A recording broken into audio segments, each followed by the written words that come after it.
बिस्मिल्लाहिर्रहमानिर्रहीम। अस्सलाम वालेकुम स्टूडेंट्स, उम्मीद करता हूँ सब ठीक ठाक हैं।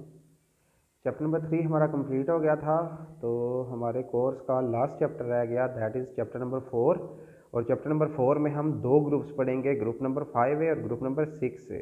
तो पहले हम स्टार्ट करेंगे elements of group number 6A, और इसमें कौन कौन से एलिमेंट्स आते हैं। फर्स्ट ऑफ ऑल आप ये चेक करें, ये ऑक्सीजन फैमिली है तो इसलिए इसमें ऑक्सीजन आती है। इसके बाद इसमें सल्फ़र है, नेक्स्ट इसमें सिलीनियम है, नेक्स्ट इसमें टिलोरियम है और लास्ट पे इसमें पोलोनियम है। तो इसको हम ग्रुप नंबर 16 भी कहते हैं और इस ग्रुप का नाम ग्रुप नंबर 6A एलिमेंट भी कहलाता है। ठीक हो गया।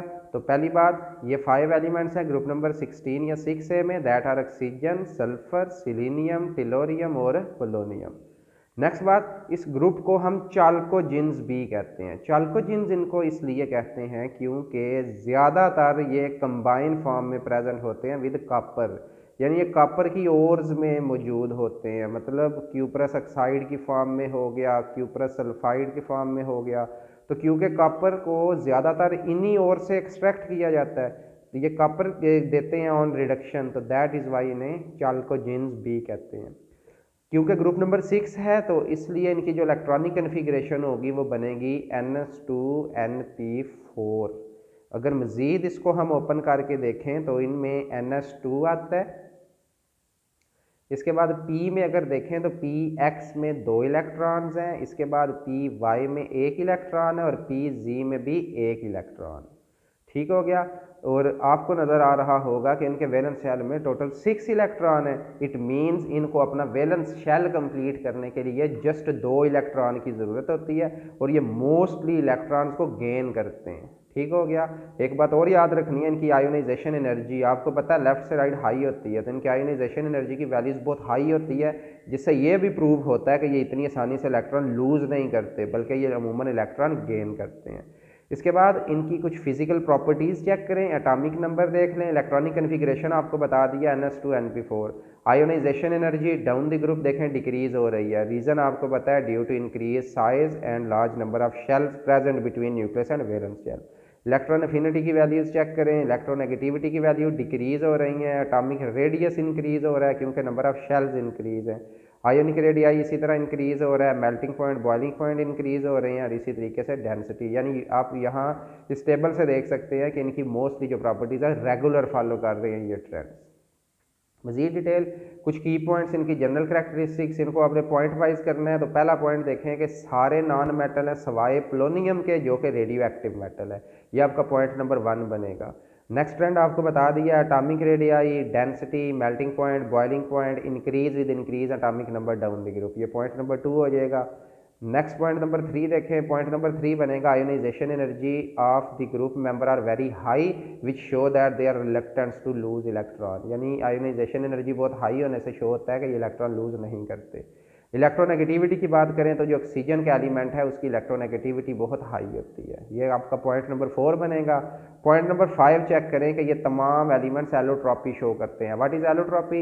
एग्जिस्टेंस ऑफ एन एलिमेंट, ये अपने पास आपने लिख लेनी है, existence of an element into more than one forms in same physical state, किसी भी एलिमेंट का सेम फिजिकल स्टेट में एक से ज़्यादा शक्लों में पाया जाना एलोट्रॉपी कहलाता है। तो एलोट्रॉपी देख लें, ऑक्सीजन की 2 एलोट्रॉपिक फॉर्म है, ऑक्सीजन एंड ओजोन, सल्फर की 3 है, अल्फा बीटा गैमा या rhombic monoclinic plastic sulphur, alpha rhombic, beta monoclinic और gamma plastic sulphur.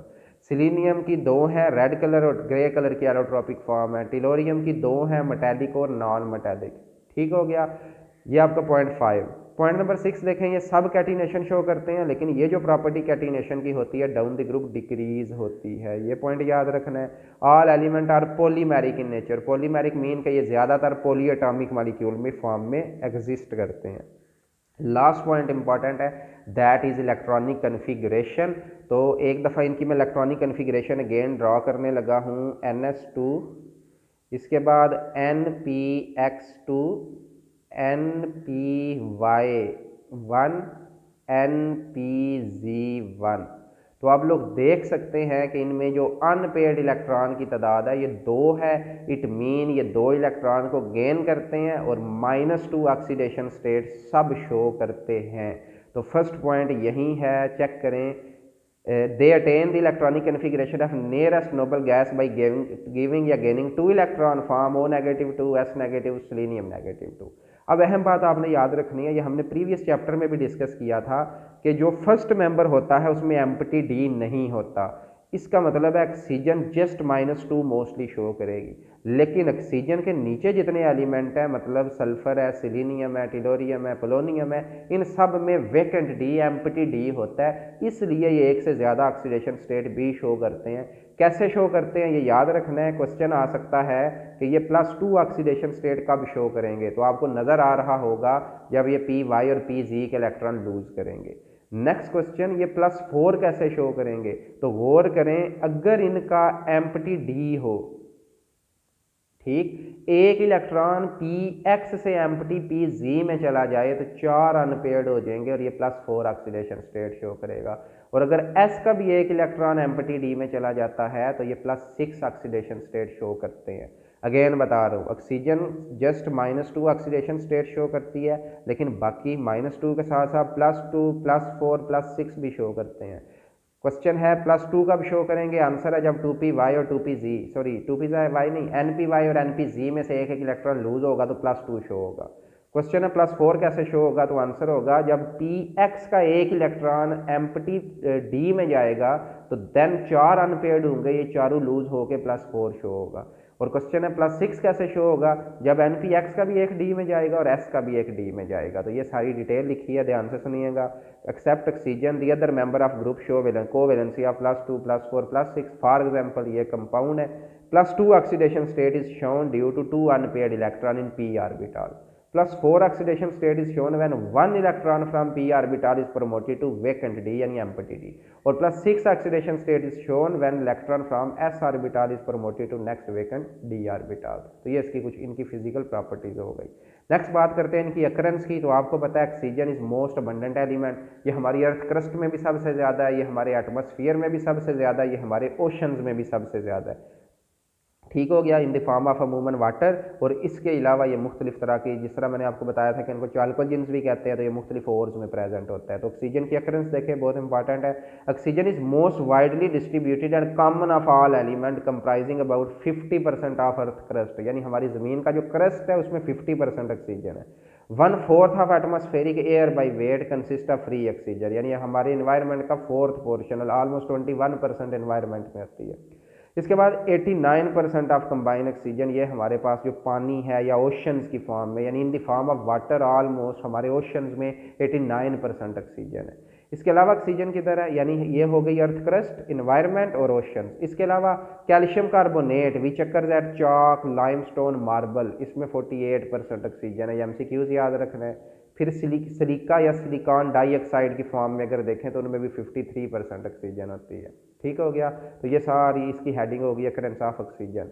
Next move करते हैं अकरेंस ऑफ सल्फर।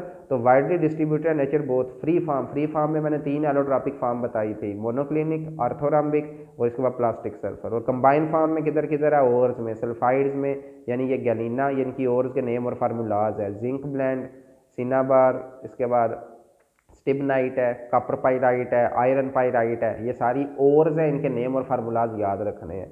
और important sulphates found in nature, जैसे जिप्सम में होता है यानी कैल्शियम सल्फेट की फॉर्म में, और हैवी स्पार यानी बेरियम सल्फेट में होता है। इसके अलावा मजीद सल्फर की अकरेंस देखें, also occur in organic compound present in animal and vegetables. किधर किधर, onion, garlic, mustard, hairs, oils, eggs, proteins, इन सब में सल्फर मौजूद होता है। और ये कोल और पेट्रोलियम में भी होता है। तो ये 2 शार्ट क्वेश्चन आपके बन सकते हैं कि अकरेंस बताएं ऑक्सीजन की और अकरेंस बताएं सल्फर की, और अगर सल्फर की ओर्स के नेम और फार्मूलाज आए तो आपने ये पैराग्राफ करना है।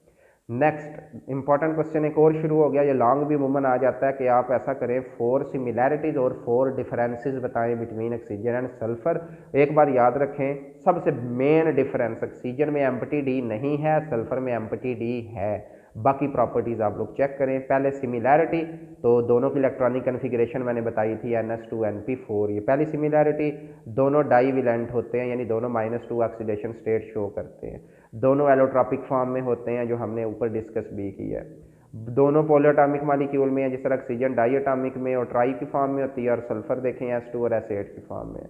Both combine with metal to form हो, यानी ये वही ऑक्सीडेशन स्टेट की बात हुई है -2। Both combine with non metal to form covalent compound, यानी दोनों कोवेलेंट कंपाउंड बनाते हैं, दोनों नॉन मेटल्स होती हैं और दोनों फ्री और कंबाइन फॉर्म में। ये सारी सिमिलैरिटीज है। अब डिफरेंसेस देखें। पहला डिफरेंस, ऑक्सीजन की एलोट्रॉपिक फॉर्म 2 होती हैं, सल्फर की एलोट्रॉपिक फॉर्म 3 होती हैं। मैंने आगे नेम भी बताया, रोम्बिक है, मोनोक्लिनिक है, प्लास्टिक है। इसके बाद ऑक्सीजन की बात करें तो ये गैस होती है, और अगर सल्फर की बात करें तो ये रूम टेम्परेचर पे सॉलिड होता है। Next, oxygen Sprüngli soluble in water, यानी ये पानी में मामूली सी सॉल्युबल है, लेकिन सल्फर पानी में सॉल्युबल नहीं है। ये हेल्प इन कंबस्टन, यानी जलने का जितने भी प्रोसेसेस होते हैं उसमें ऑक्सीजन हेल्प करती है, और सल्फर जलने में हेल्प नहीं करता, इट सेल्फ कंबस्टिबल होता है, यानी खुद ये आग पकड़ लेता है।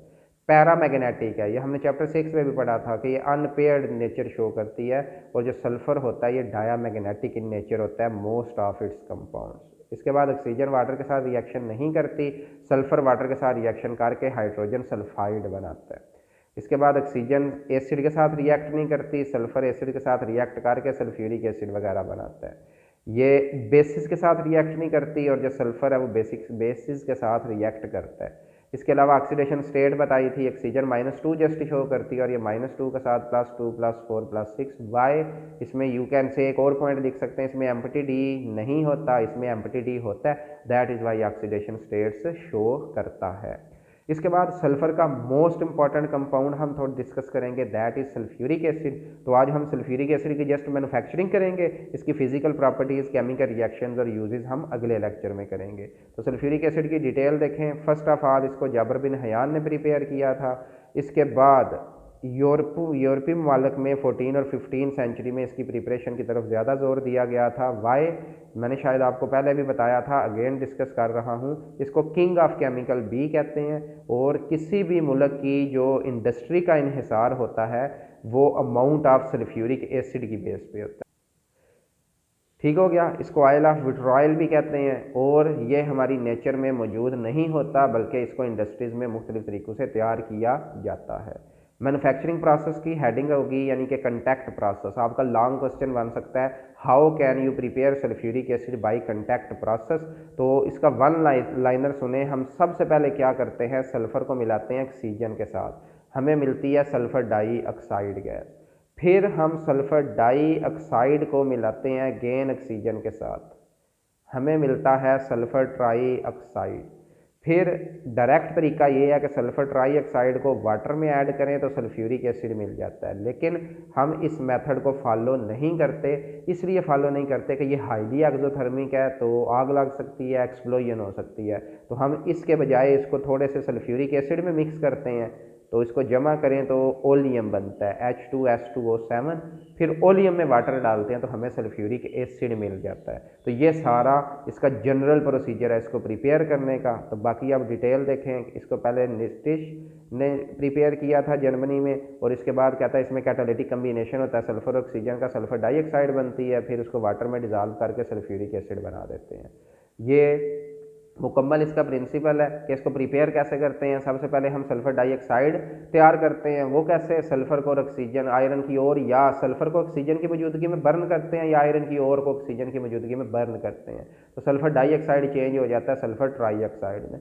फिर सल्फर ट्राईऑक्साइड में इसको बनाने के लिए विनेडियम पेंटाऑक्साइड, ये बड़ा इंपॉर्टेंट कैटालिस्ट है जो यूज़ होता है, और इससे हमें SO3 की मैक्सिमम यील्ड मिलती है। देन हम क्या करते हैं, चेक करें, हम इसको जो SO3 मिलता है उसको सल्फ्यूरिक एसिड में अब्जॉर्ब करवाते हैं, हमें रिजल्टिंग प्रोडक्ट मिलता है ओलियम। इसमें आपने SO3 को और H2SO4 को टोटल कर देना तो H2S2O7 बनेगा।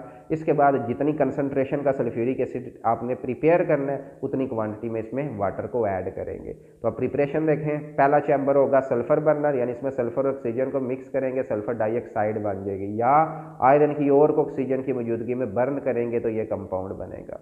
देन प्योरीफाइंग यूनिट के जो एक्सेस गैसेज है सल्फर डाइऑक्साइड के अलावा जितनी इम्प्योरिटीज़ हैं, डस्ट होगी या आर्सेनिक ऑक्साइड हो गई, इन सब को रिमूव करने के लिए प्योरीफाइंग यूनिट भी यूज़ होता है। और प्योरीफाइंग यूनिट में क्या क्या होता है, ये क्वेश्चन आ सकता है, what is purifying unit, right the it's basic parts. तो ये इसके 4 और 5 6 टोटल 6 इसके टेस्टिंग बॉक्स तक इसके 6 पार्ट है। प्योरीफाइंग यूनिट में सुने क्या होता है, first of all dust remove की जाती है। डस्ट कैसे रिमूव करेंगे, स्टीम ऐड करके। जितनी भी उसमें डस्ट पार्टिकल और गैसेज होंगे वो पानी के वेपर में जज़ब हो जाएगी और गैसेज में से डस्ट खत्म हो जाएगी। फिर कूलिंग पाइप आएंगे जो इसको 100 डिग्री सेल्सियस तक लेके आएंगे। फिर स्क्रूबर्स यूज़ होते हैं, इसको हम वाटर की मदद से वॉश करते हैं। ठीक हो गया। इसका क्या फ़ायदा होता है, क्या, क्योंकि आगे मैंने बताया कि जो सल्फ़र है पानी में सॉल्युबल नहीं है, जिसकी वजह से क्या होता है, बाकी इम्प्योरिटी पानी में सॉल्युबल हो जाती हैं और जो सल्फ़र सिर्फ है वो प्योर फॉर्म में यानी सल्फ़र डाइऑक्साइड रह जाती है। फिर ड्राइंग टावर आता है जिसमें हम क्या करते हैं, इन गैसेस को रिमूव करते हैं। जी, ड्राइंग टावर में हम क्या करेंगे, मॉइस्चर जो है इसमें से रिमूव करेंगे और इसमें हम डिहाइड्रेटिंग एजेंट के तौर पे सल्फ्यूरिक एसिड यूज़ करेंगे।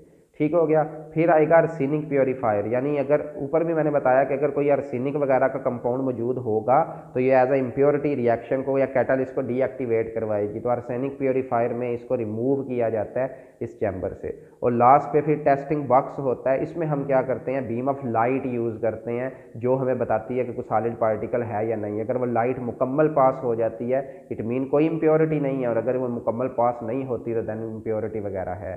तो ये जो सल्फर डाइऑक्साइड है इसको मुकम्मल तौर पे प्योरीफाई कर लेंगे। देन अगेन यहाँ ये भी इंपॉर्टेंट पॉइंट है, कंटैक्ट टावर में जाएगा, 400 से 500 टेम्परेचर रखेंगे।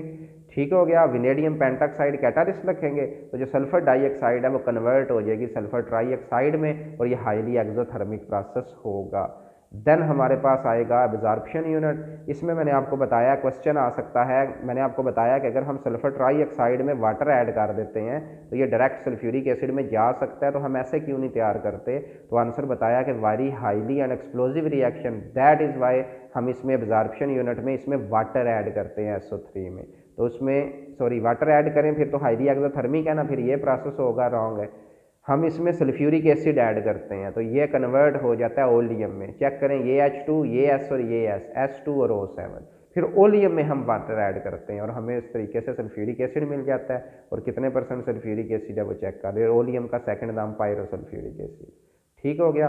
ये वो सारा चैम्बर है जिसमें मुख्तलिफ प्रोसेस किए जाते हैं टेस्टिंग बॉक्स तक, दैन ये प्रोसेस किया। और एक क्वेश्चन नोट कर लेना है कि हम SO3 में डायरेक्ट वाटर क्यों नहीं ऐड करते, तो उसका आंसर आपको बता दिया। तो नेक्स्ट हम इंशाल्लाह फिजिकल प्रॉपर्टीज़ करेंगे, केमिकल रिएक्शन और यूजेस करेंगे। तब तक के लिए अल्लाह हाफिज़, थैंक यू वेरी मच।